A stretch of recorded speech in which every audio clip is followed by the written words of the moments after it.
Good morning, this is Mayor Valensky with Driving Markets. I hope you're well. Okay, that's just to recap where we're at in financial markets and what's happening in the commodities arena. So yesterday the markets in the morning opened down and then they rallied, and at one stage the Dow and the S&P and the Nasdaq were all in very positive territory, and then the last hour of trading everything turned around. So officially Nasdaq, S&P and Dow are now in correction territory. They're in bear territory. If you remember, I said there was a head and shoulders formation of the graphs, and you could see quite clearly there was a rise, a stability, and then a fall, and the trend line is going down, or is heading southwards, downwards on all financial markets.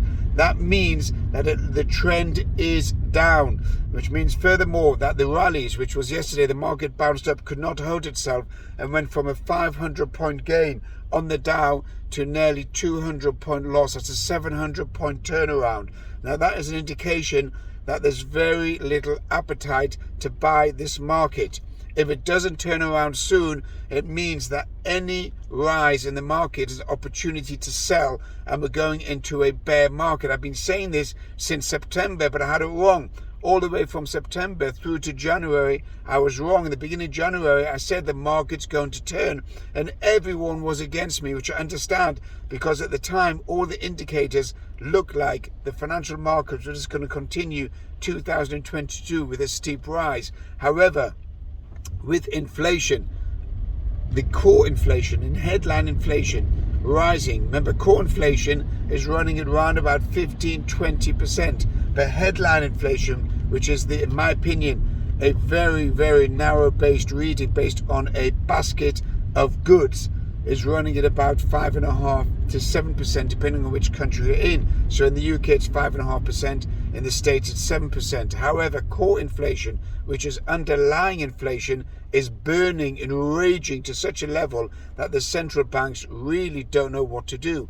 And listen for this big hit yesterday, which was a comment made, and it just seems to be glazed over. It is possible, mentioned, that the central banks may introduce a new stimulus package. What does that mean, a new stimulus package? It means they're going to either pump money into the market, or they're going to give certain incentives and stimulus packages in order to alleviate the potential economic strain. Wow, let's look at that. We're talking about inflation, in my opinion, well into double figures already, never mind in July. You've got commodity prices rising, oil prices rising. Oil hit $132 a barrel yesterday.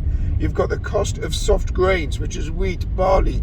You've got the cost of electricity. You've got the cost of living going up to such a degree. And yet the central banks, with all of those hard economic factors, are talking about a stimulus package.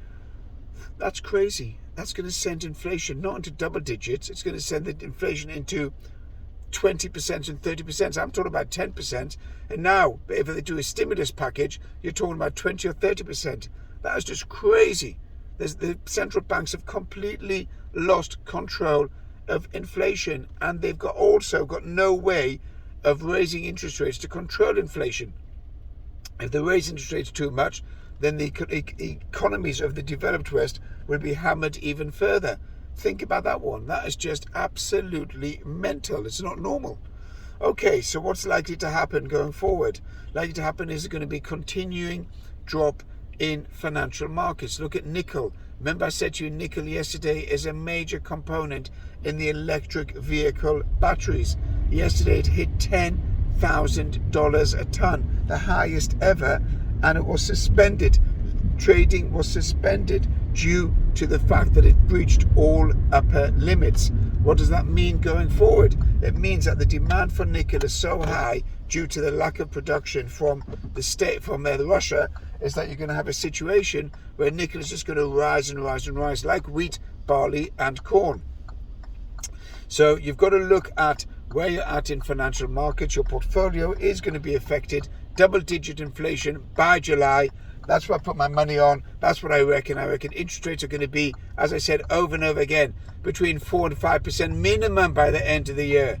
And yet everyone is poo-pooing that idea. So as far as I'm concerned, you should be protecting your portfolio. You should be looking to hedge it. You should be looking to take out put options or reducing your exposure in financial markets, and maybe look to get involved in bonds for security, maybe buy the dollar, and I would say also looking to buy the pound. I like the pound. I think the pound is a winner. It's going to be a winner going forward. The euro is definitely a sell. This is Mayor Valensky with Driving Markets. If you want to get hold of me, you can contact me on YouTube, on LinkedIn, WhatsApp, Instagram, email, whatever you need. Have a good day. Remember, double-digit inflation by July. Start taking measures to protect yourself.